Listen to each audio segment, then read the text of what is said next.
My name is Sienna Lane. I'm 26 years old. I scrub toilets for a living. And last week, my sister laughed in my face when I asked to borrow 20 bucks for groceries. She told me to ask one of my loser exes, because apparently that's all I attract. Funny thing is, 7 days after that, I was sleeping in the penthouse of one of the richest, most dangerous men in New York City. A man no one dared say no to. A man who watched me like I was something he already owned. But before all that, I was just a girl pushing a mop. I cleaned luxury offices downtown after hours. Glass doors, white marble floors, and always, always silence. The kind of silence that made you forget you had a voice. Until the night I met him. The first time I saw Jackson Wolfe, I thought he was going to fire me. I was on my knees, scrubbing dried coffee off his office floor. He walked in without a sound, just appeared, like he was made of shadow. "You missed a spot," he said. His voice? Velvet over steel. I looked up and I swear time stopped. He was tall but not the kind you overlook. Broad shoulders in a black suit, black shirt, black tie. He looked like wealth and war had a baby. "I didn't know anyone was still here," I said, pushing hair out of my face. "Clearly, or you wouldn't be on all fours." My cheeks burned. I stood fast, too fast, knocked over the bucket. Water spilled across the white floor. His floor. He watched it with an unreadable face. "I'll clean it, right now," I stammered. He didn't answer, just stepped closer, slowly, like a lion circling prey. When he spoke again, it wasn't a threat. "What's your name?" "Sienna." "Last name?" "Lane." "You always clean like you're being punished, Miss Lane?" I didn't know what to say. He stared a beat longer, then nodded. "You'll start working days now. In this building, my floor only. I already have a schedule." "Not anymore." Then he turned and walked away. The next morning I had a badge, my name on it, a new uniform, better pay, and a schedule, 8 a.m. to 8 p.m., Monday to Saturday. His office, his rules. He barely spoke the first week. But I felt his eyes. Always watching, measuring, like he knew every time I took a breath. Until the day he brought a woman in. She was tall, stunning, plastic. Her laugh echoed through the office. Loud, fake. She flirted, grabbed his arm, tried to kiss him. He moved his face. Then he looked past her, right at me. And for the first time, he smiled. It wasn't warm, it was possession. That night, he called me into his office. "Shut the door." I did. He stood behind his desk, sleeves rolled up, tie gone. Eyes locked on mine. "How long have you worked cleaning buildings, Sienna?" 4 years. "And before that?" "Retail, waitressing. My mom got sick. I dropped out of college." He nodded like he already knew. "You think I'm cruel?" That question came out of nowhere. "I don't know you. You know the type. Men with money." I hesitated. Maybe. He came around the desk, slowly. Every step, deliberate.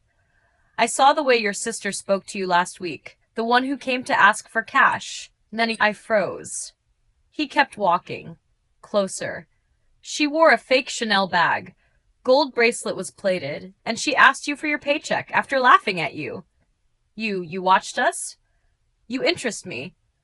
"Why?" He stopped in front of me, inches away. "Because you walk like you don't want to be noticed, but everything about you begs to be seen." My chest was tight. Breathing hurt. "I want to make you a deal." I swallowed. "What kind of deal?" He raised a brow. "Be my wife." I laughed. Thought he was joking. He didn't blink. "Marry me. For 1 year. I'll pay off your debts. I'll buy your mother a home. You'll never scrub a floor again. You don't even know me." "I know enough." "What do you get out of this?" His voice dropped. "Obedience. Loyalty. Your body when I want it. Silence when I don't." My heart pounded. He stepped even closer. I could smell him now. Expensive. Clean. Dangerous. "Say yes." and I'll make you the most powerful woman in the room every time you walk in. And if I say no, he smiled, you won't. I didn't sleep that night. I looked up his name. Jackson Wolf. Tech empire. Billionaire. Ruthless. Whispers of bribery, blackmail, missing enemies, but nothing ever proven. My mom's hospital bill was over $70,000. My rent was past due. My pride was broken. And when I thought of my sister's smug laugh, of all the people who looked at me like I'd never matter, I said yes. The wedding was 3 days later, private, cold, expensive. He gave me a black diamond ring and a signed NDA, no kisses, no vows, just a contract. I moved into his penthouse. And the first rule, I wasn't allowed to lock any doors, especially not the one to our shared bedroom. He didn't touch me the first night, just stared at me as I lay in his bed, fully clothed, eyes wide open. He didn't smile. He didn't speak. He just watched me all night. And I knew I'd sold my soul. The rules of the cage. There were rules. Of course there were. Rule 1, never speak about our arrangement to anyone. Rule 2, always wear what he provides when in public. He said it was for appearances. I knew better. It was control. Rule 3, don't leave the penthouse without permission. He never said the words prisoner, but that's what it felt like. I woke up the morning after our wedding to a tray of breakfast at the foot of the bed and a note beside it. Be dressed by 10. Black dress on the rack. We have brunch. J. It was signed with that single letter, like he didn't have time to finish his name. And maybe he didn't. Men like him didn't waste seconds. The dress fit like it was sewn onto my skin. Like tight. Expensive. Obscene. In the way it exposed my back. The shoes were red bottoms. Real ones. I googled the price and nearly threw up. He met me at the elevator, in all black again. Like he'd stepped out of a crime novel. Good, he said, eyeing me up and down. You look like someone who belongs to me. Do I? His jaw ticked. Don't test me this early in the day, Sienna. The brunch was at a rooftop club in Tribeca, private. Velvet ropes and silent staff. We didn't eat. We were seen. Jackson kept a hand on the small of my back the entire time, tight enough to bruise. His mouth close to my ear, feeding lines I had to repeat. Yes, we met in Paris. Yes, it was love at first sight. Yes, I left everything behind to be with him. I stared into the dead eyes of women wearing couture and lies. They smiled like I was one of them. I smiled back like I wasn't dying inside. One woman leaned in. Blonde, Botoxed, expensive. You're a lucky girl, she purred. Jackson doesn't usually keep them this long. Keep them? I smiled. I bite when I'm bored. Jackson's fingers curled at my waist. She laughed nervously and walked away. Back in the car, Jackson didn't speak. The silence grew teeth. Finally, as we pulled into the private garage, he said, Don't get clever in public. These women may be snakes, but they know how to strike. I thought I was just the pretty puppet. You move my lips, I say what you want. He turned to me. You're not a puppet. You're the bait. That stunned me into silence. For what? I asked. He smiled, slow. For the war I'm about to start. That night he brought home a file. Thick, black. He tossed it on the bed in front of me. Open it. Inside, pictures, names, phone numbers, bank statements. I blinked. What is this? Your revenge. My what? He sat beside me, leaned in. You said yes to me because your family broke you, because the world made you feel invisible. This, he tapped the folder, is how we remind them. I stared at the names. My ex-boyfriend. My high school teacher who called me trash. My cousin who stole from me. My sister. He had dirt on all of them. Why would you do this? He smiled. Because when I take a woman, I protect what's mine. And if I want nothing, you'll want it. he said, low. You'll want to burn them all. 2 weeks passed. Every day, a new outfit, a new room in the penthouse unlocked, a new rule. He gave me a black card. Use it, he said. Look like my wife.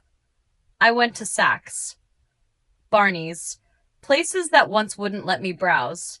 The same clerk who used to ignore me now begged me to try things on.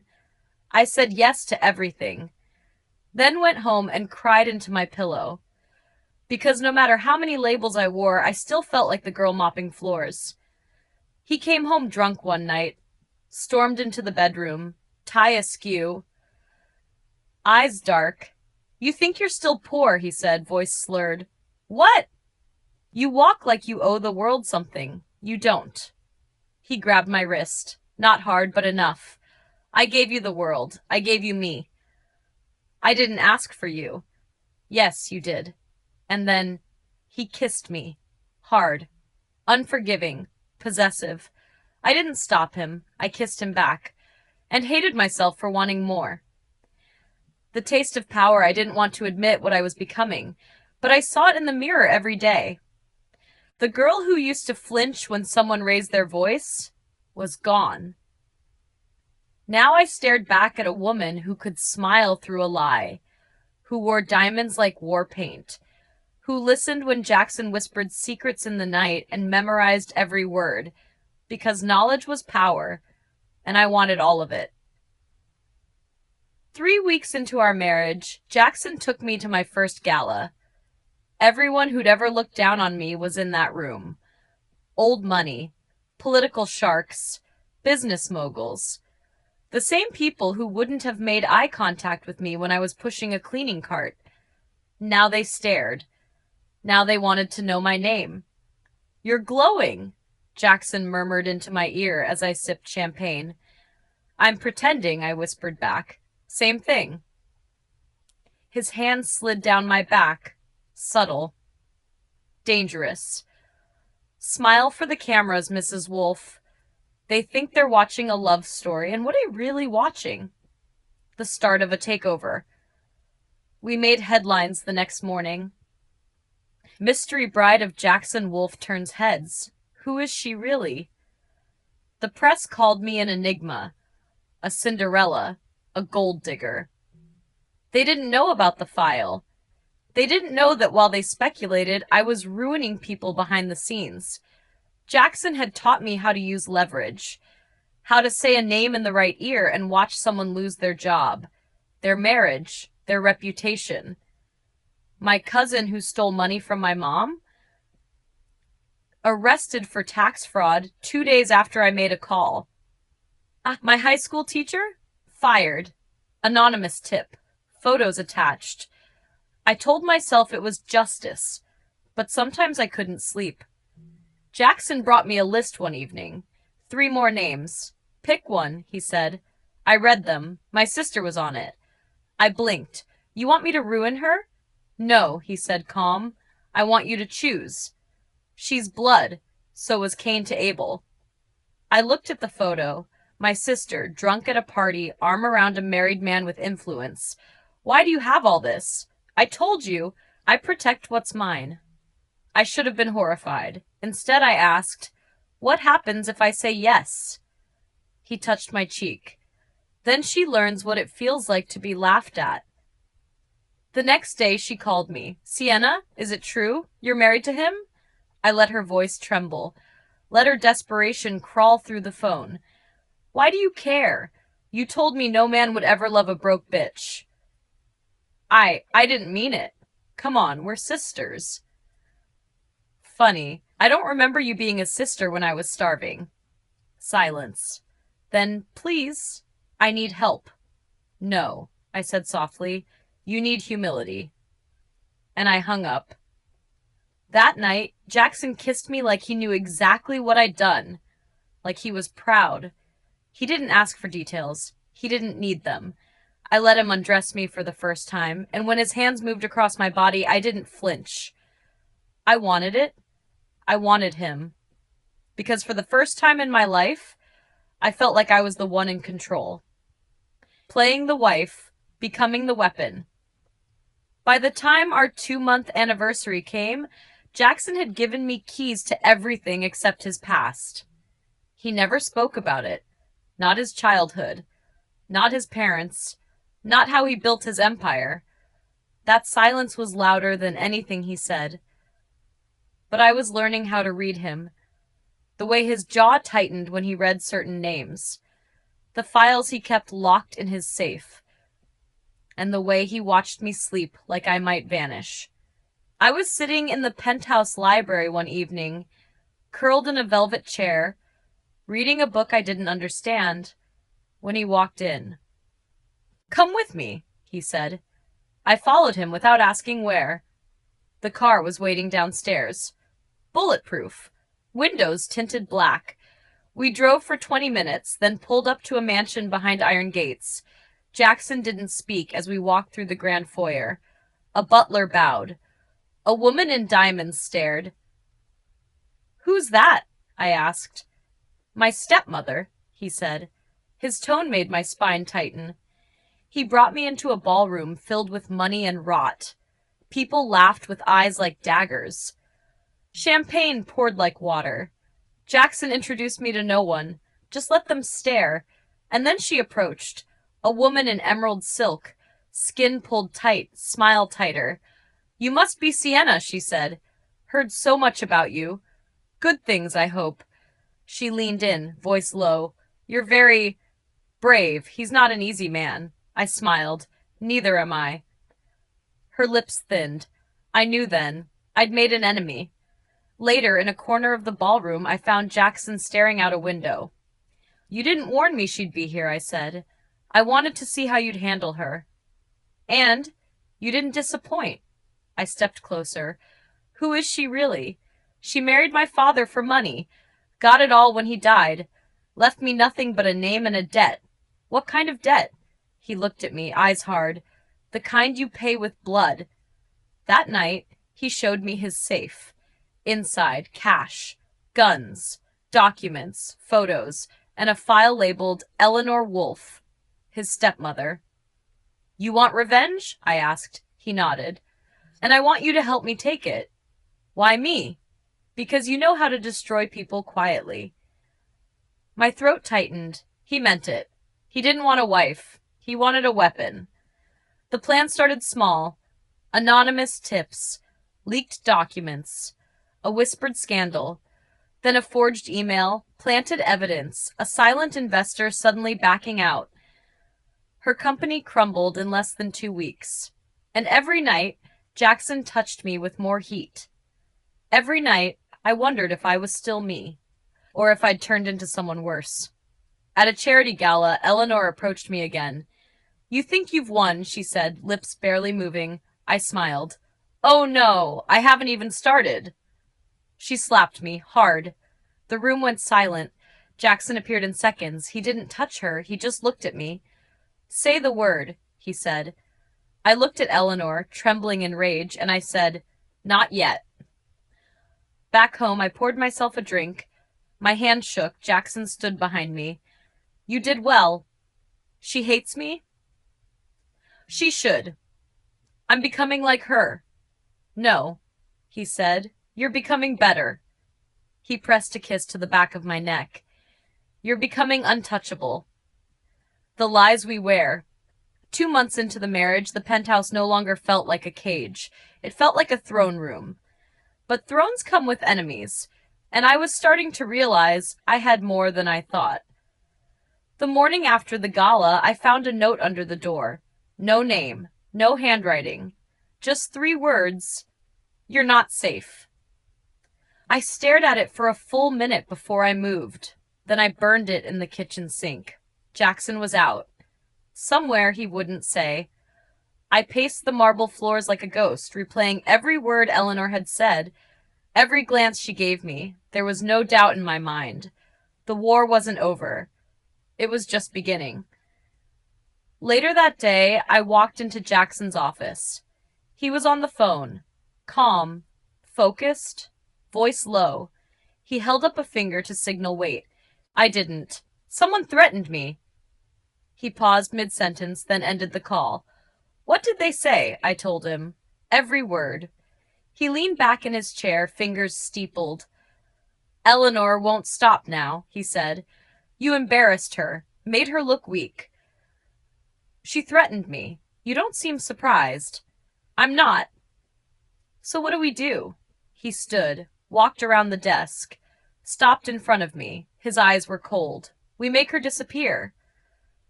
I didn't ask what that meant. I didn't want to know. Instead, I started preparing for war. New wardrobe, sharper words, colder smiles. I attended every event with my head high and heels higher.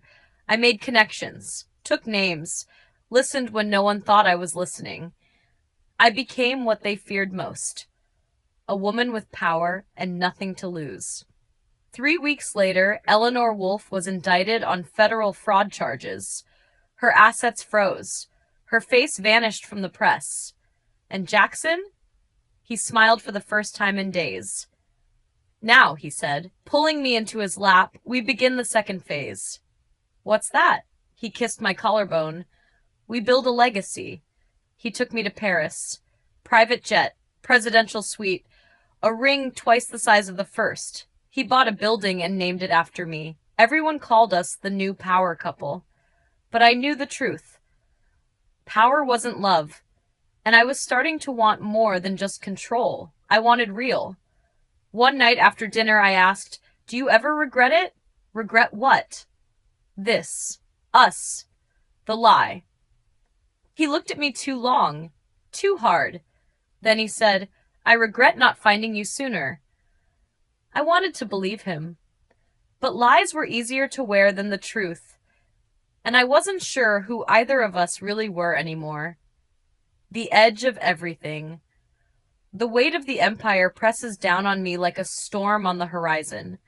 I feel it in every glance Jackson throws, every shadow that lingers longer than it should. The enemy isn't just Eleanor or the ghosts of his past anymore. It's something bigger. Something darker. Jackson and I have built our fortress, but the walls are cracking. The nights grow colder and quieter. He sits in his study, surrounded by secrets and threats I can barely understand. I watch him, wondering if he'll break or if I will first. I'm tired, I admit one evening, my voice barely a whisper. He doesn't look up. We don't have that luxury. I step closer. What if I'm not the weapon you thought I'd be?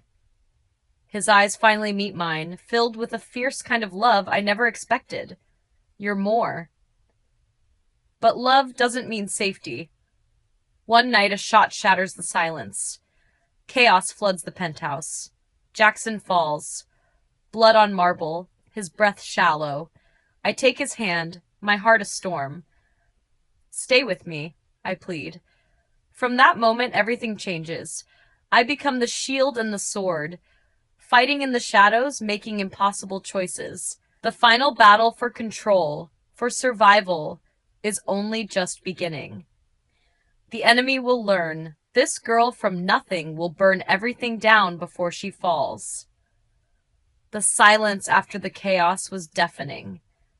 Jackson's pulse was faint beneath my trembling fingers. The man who had controlled everything now depended on me to keep him alive.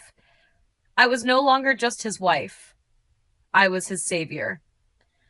The enemy moved fast, trying to take advantage of his weakness. Our enemies whispered in dark corners, smelling blood. But I wasn't about to give them the satisfaction. I spent sleepless nights poring over contacts, allies, enemies, weaving a web of influence tighter than Jackson ever imagined I could. One morning, a message arrived. We know what you did. We're coming for you. I smiled coldly. Good, because now it was my turn to make them pay. I found strength I didn't know I had, ruthlessness wrapped in silk. I played their games, learned their secrets, turned their own weapons against them. I wasn't the scared girl from the past anymore. I was fire. Jackson woke slowly from the edge, and when he opened his eyes, he saw a new me. No more playing the victim, I said. He smiled weakly. You're the fiercest woman I've ever known. And that night, our fight became a promise. Together, we would rise from ashes, stronger and unbreakable. But power comes with a cost, and I was beginning to see just how high the price might be. The Queen's Reckoning. The final battle wasn't just about survival. It was about taking everything back, and more. Jackson and I stood side by side in the war room, surrounded by screens and maps of our enemies' moves. The lines between love and war blurred until they were one and the same. Every move was calculated, every word a weapon. I made calls that shattered alliances. I whispered secrets that toppled empires. I became the storm no one saw coming. The enemy crumbled beneath us, their threats nothing more than echoes. But victory wasn't the end. It was the beginning of a new reign. Jackson pulled me close. "Are you ready to be more than just my wife?" I smiled, feeling the weight of every battle we'd fought. "I'm ready to be the queen." Together we rebuilt what was broken, but this time on our terms. No more cages, no more puppets, just power and love. Twisted, yes, but ours. I looked out from our balcony at the city that never sleeps, and I knew the throne was mine.